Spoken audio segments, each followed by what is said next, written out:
सच सुनने की हिम्मत है। तुम्हारा सबसे बड़ा दुश्मन कोई इंसान नहीं है, वो तुम्हारे हाथ में है। जिसे तुम एंटरटेनमेंट कहते हो वो तुम्हें धीरे धीरे कमजोर बना रहा है। तुम कहते हो सिर्फ 10 मिनट देख रहा हूँ, लेकिन हर 10 मिनट के साथ तुम्हारा भविष्य थोड़ा और छोटा हो रहा है। और सबसे खतरनाक बात, तुम्हें लगता है तुम कंट्रोल में हो। सच ये है, तुम कंट्रोल में नहीं हो, तुम कंट्रोल किए जा रहे हो। आज का युवा थका हुआ नहीं है, आज का युवा आदी हो चुका है। ऊर्जा नहीं है क्योंकि अनुशासन नहीं है, ध्यान नहीं है क्योंकि एकाग्रता बिक चुकी है। हर स्वाइप के साथ तुम अपनी इच्छा शक्ति कमजोर कर रहे हो, हर नोटिफिकेशन के साथ तुम अपना ध्यान तोड़ रहे हो। फिर कहते हो जिंदगी में ग्रोथ नहीं हो रही। ग्रोथ कैसे होगी जब तुम्हारा दिमाग 10 सेकंड से ज्यादा एक चीज पर टिक ही नहीं पाता। तुम फोन क्यों चलाते हो? क्योंकि तुम बोर हो? नहीं, क्योंकि तुम असहज हो। असली काम में मेहनत लगती है, फोन में सिर्फ अंगूठा चलता है। फोन तुम्हें झूठी उपलब्धि देता है। 100 वीडियो देख ली, घंटों गेम खेल लिया, ट्रेंडिंग सब पता चल गया, लेकिन असली जिंदगी में कोई प्रगति नहीं। तुम्हारा दिमाग तेज सुख का आदी बन चुका है। अब किताब पढ़ना धीमा लगता है, कुछ नया सीखना भारी लगता है, व्यायाम करना मुश्किल लगता है। क्यों? क्योंकि वहाँ तुरंत मजा नहीं मिलता। तुम कमजोर पैदा नहीं हुए थे, तुमने अपने दिमाग को कमजोर बना दिया है। फोन की लत तुम्हें एक दिन में बर्बाद नहीं करती, ये तुम्हें धीरे धीरे सामान्य बना देती है। और सामान्य जिंदगी सबसे खतरनाक होती है।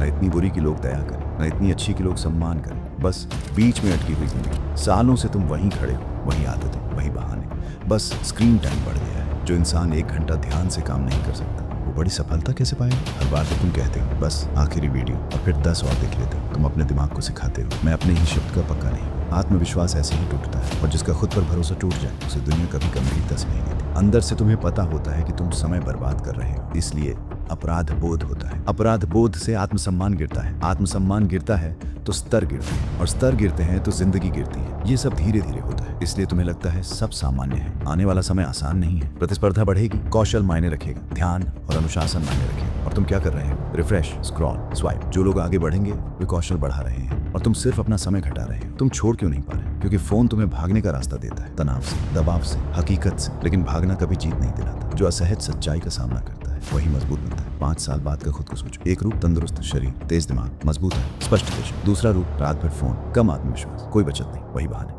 फर्क प्रतिभा का नहीं होगा, फर्क ध्यान का होगा। फोन तुम्हारा साधन हो सकता था, तुम उसके साधन बन गए। अब सीधी बात, आसान नहीं होगा। सुबह उठते ही 1 घंटा फोन मत छू। दिन की पहली ऊर्जा असली काम में लगाओ। कुछ समय के लिए बेकार ऐप हटाओ। अगर हटाने में डर लग रहा है तो समझ लो लत गहरी है। व्यायाम शुरू करो, पढ़ना शुरू करो, कोई नया कौशल सीखना शुरू करो। थोड़ी तकलीफ अनुशासन बनाती है, ज्यादा आराम लत बनाता है। रात को सोने से 1 घंटा पहले फोन बंद कर दो, नींद सुधरेगी, ध्यान लौटेगा। और सबसे जरूरी, खुद से झूठ बोलना बंद करो। एक दिन ऐसा आएगा जब तुम्हें एहसास होगा कि तुमने अपनी जिंदगी के सबसे अच्छे साल सस्ते मनोरंजन में गंवा दिए। तब पछतावा सबसे ज्यादा दर्द देगा। मेहनत का दर्द कुछ समय का होता है, पछतावे का दर्द पूरी जिंदगी का। या तो तुम फोन को नियंत्रित करो या फोन तुम्हारी जिंदगी नियंत्रित करेगा। मजबूत लोग असहज रास्ता चुनते हैं, कमजोर लोग आसान रास्ता। फैसला सरल है लेकिन आसान नहीं। आज तय करो, तुम भविष्य के विजेता बनोगे या सिर्फ स्क्रीन देखने वाले। चुनाव तुम्हारा है।